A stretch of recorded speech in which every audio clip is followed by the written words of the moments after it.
everybody. My name is Josh. I was a computer science examiner for multiple exam boards, head of computer science in UK-based schools, and now I run a tutoring business. And I've been trying to create as many lessons as possible that are going to be helping you out for your upcoming exams. And today's lesson is all to do with object-orientated programming. Now, I've tried to condense as much information as possible into this lesson. And essentially what I'm going to do is, I'd strongly recommend is making a flashcard per topic that I'm going to go over. The ways that we can drive improvement, even if you've got a very short time until your exams, is the keywords, obviously. I'm also attached the code for specific topics. So how to, for example, override something or use polymorphism. If you can just remember what I've put in there and fit it to the scenario, you'll be able to get some of the marks in the coding ones. So there's two parts to this. Can you remember the definitions? And can you remember the coding associated with it? So first of all, what is a class? OOP is this idea of we use classes to create what's called objects. And the classes are our blueprints for this. This is what is going to define our the properties, and also going to define our actions of our object. So this is what's shown as in the methods, which I'm going to talk more about in a second.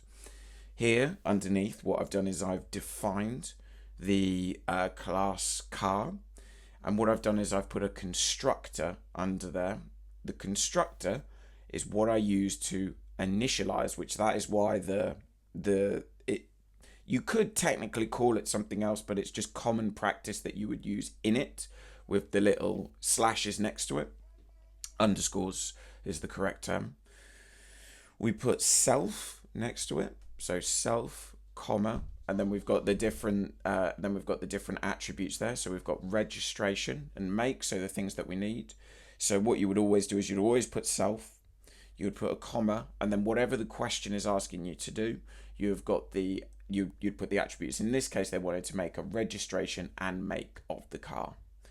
We've also got, we're going to be setting certain attributes that are, so we've got mileage, and then we've got date of inspections, which that will help later on when we're talking about that question. But this is the general basis of how you create a blueprint for an object. So with the attributes and methods, these are the characteristics that we want to associate with our object that we're going to be creating. So in this case, with a car, the attributes are the properties that we want to have. So this would be like mileage. With this one, it's talking about having a date of inspection. It's also talking about, we've got a make, registration. And then how that differs to the methods are these are the behaviors we want to have. As you can see, we've got the getters and the setters, which we'll talk about more in a second because they're very, very important when we're trying to assign values, because obviously every car is going to be different. These are some of the behaviors that we want to have, and I'm going to show you how they work. But generally, what I would say is that the attributes are the properties that we want our objects to have. So this might be, the color of the dog, the mileage of the car, just any kind of attribute we want this object to have. The methods are the behaviors that we want. So, this might be that we might want the dog to bark, and the methods have a impact on the attributes. So we'll have a look at that a little bit later on, but these are just the general basics of some of the keywords and what they mean. One of the things that's going to be talked about is whether something is public and private. Generally, attributes are normally declared as private. So things like mileage, date of inspection, that means that that someone else can't come in and edit those. A method is normally seen as public. So these are the behaviors that we want to have. And the main concept from this is that you don't want the attributes to be changed unless a method is activated. So if I feed an object, one of the ones which I always talk about with my students is how a Tamagotchi, which is it's sort of an old little game sort of system, and what you can do is there's certain behaviors that you can apply to it. So if you feed it, what that will do is that will increase the amount of time that you have to. So its hunger decreases. So the method on that of feeding it increases so it decreases the hunger. So that means that you have a longer time before that you have to feed it again. And that is a perfect example of OOP, where your Tamagotchi will have some certain attributes which you have a certain amount of time to do certain activities to it, stop it from being bored, stop it from being hungry. And it's applying those methods on there is the thing which increases the amount of time that you have to do between those. And OOP works on this basis that the methods are the things which change the attributes. Encapsulation and data hiding is this idea that the attributes and methods they hide the details of implementation from the user. And it will simply ask you in the exam paper, what is encapsulation? And it's this idea that the attributes and methods, so keywords that you're going to use, attributes and methods are hidden. The details are hidden from how the implementation is from the user. Now, if you've actually coded it, you will understand how it works. But if we take an example which you've been using quite a lot, like if you apply random, it's unlikely that you actually know how the fully ins and outs of how random works. But what random does is it will it will give us a random number based on whatever it is that we're trying to do. And we don't need to know how that works. The data is hidden from us. It's encapsulated. And that's really, really good programming, is when we can use something, but we don't have to fully understand the ins and outs of how all of these different functions, methods work. And that's what encapsulation is. One of the common questions in terms of programming is how we create an object. So I know that technically this isn't going to be absolutely correct, but what I've got this idea of is defining and calling it, and as you can see I've put the little quotation marks around it.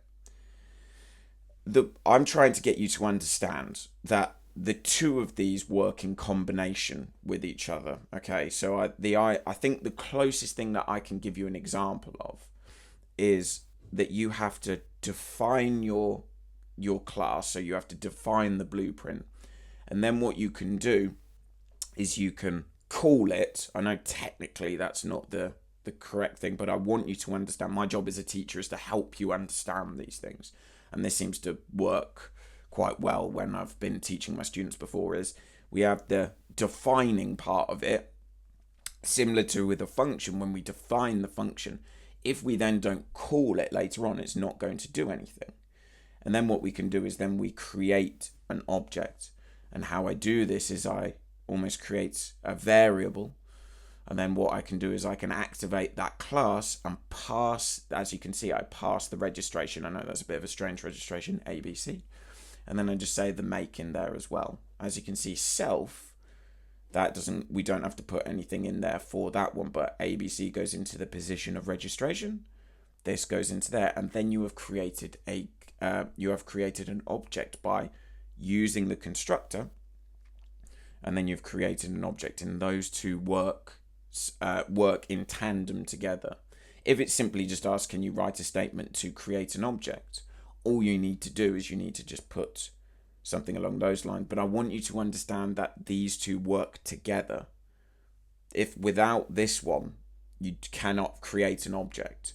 So that is a tricky concept, which I see a lot of students not understanding. So as I said, technically, is it defining and calling it? No. But I want you to know that they are paired with each other, that without this, you cannot have this.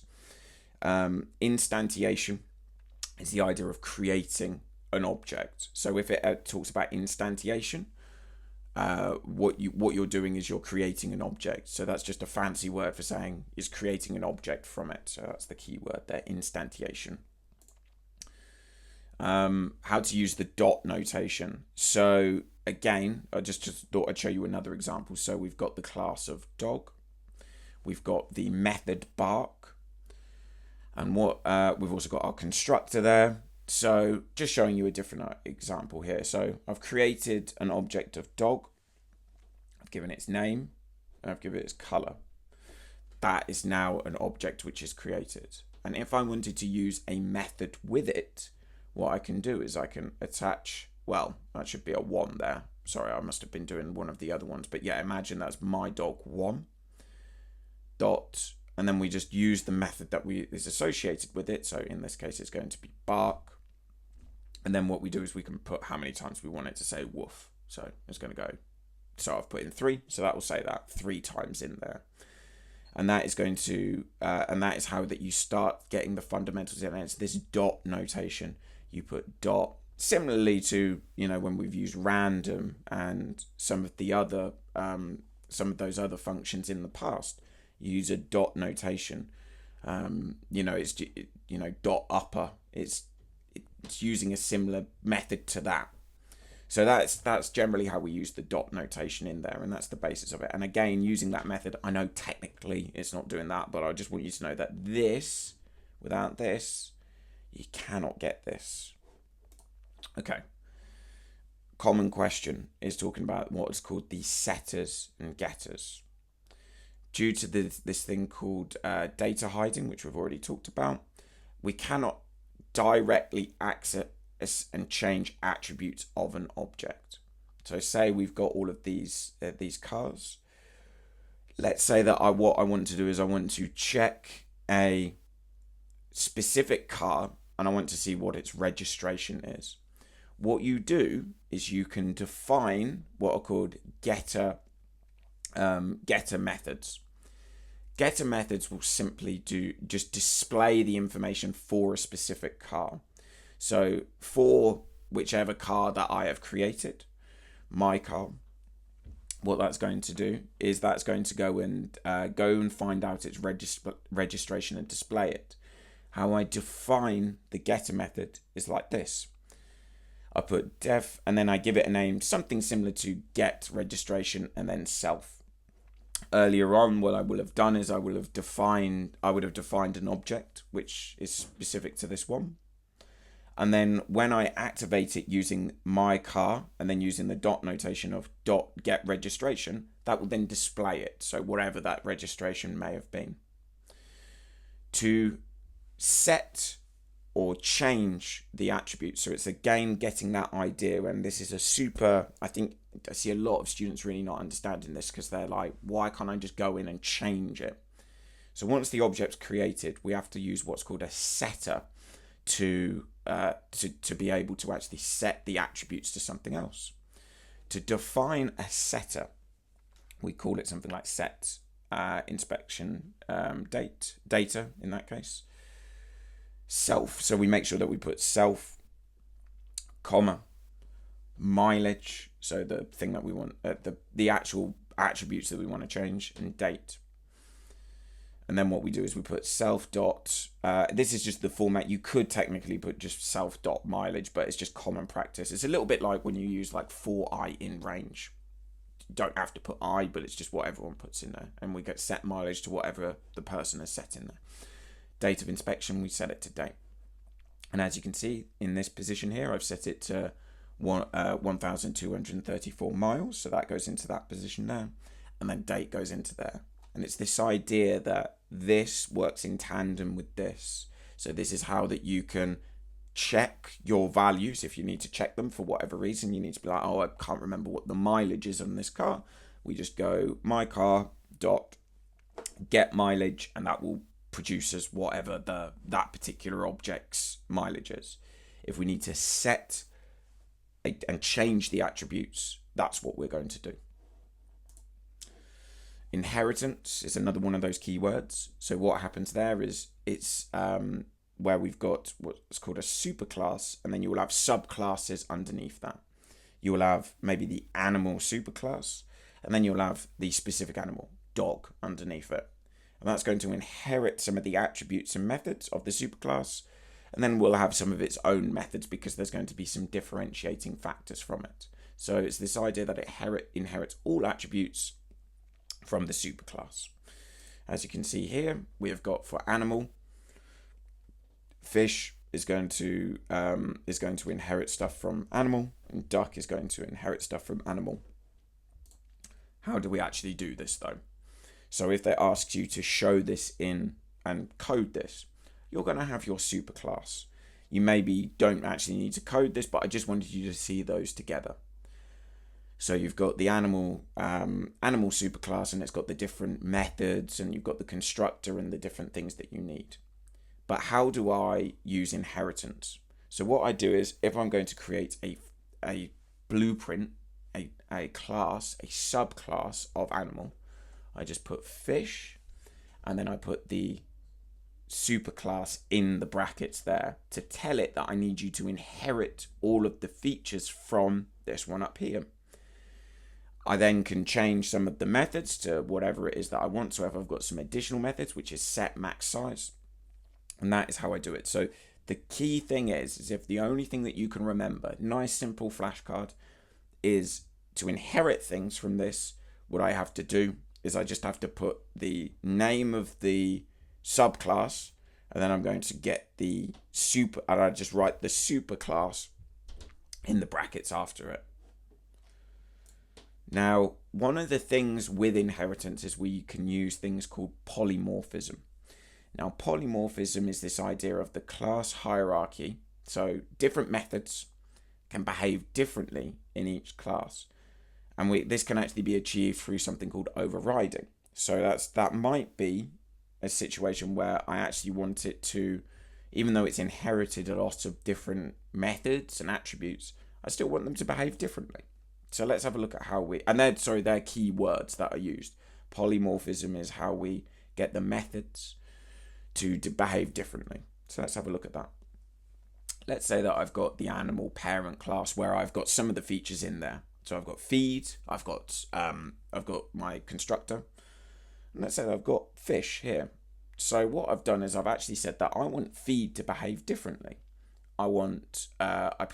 Just write it as usual.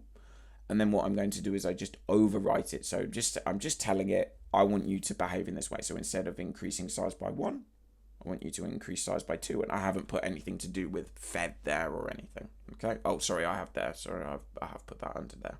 Okay. The main difference is that I've changed the 1 into the 2. And then I can put in whether, here they wanted to do some different things to do with max size. But I just wanted to show you this example here, which is essentially saying that this is now behaving differently because each object that we create is going to be slightly different from one another. So instead of it increasing by 1, I've overridden it, and it's now going to behave, and it's going to go up by 2.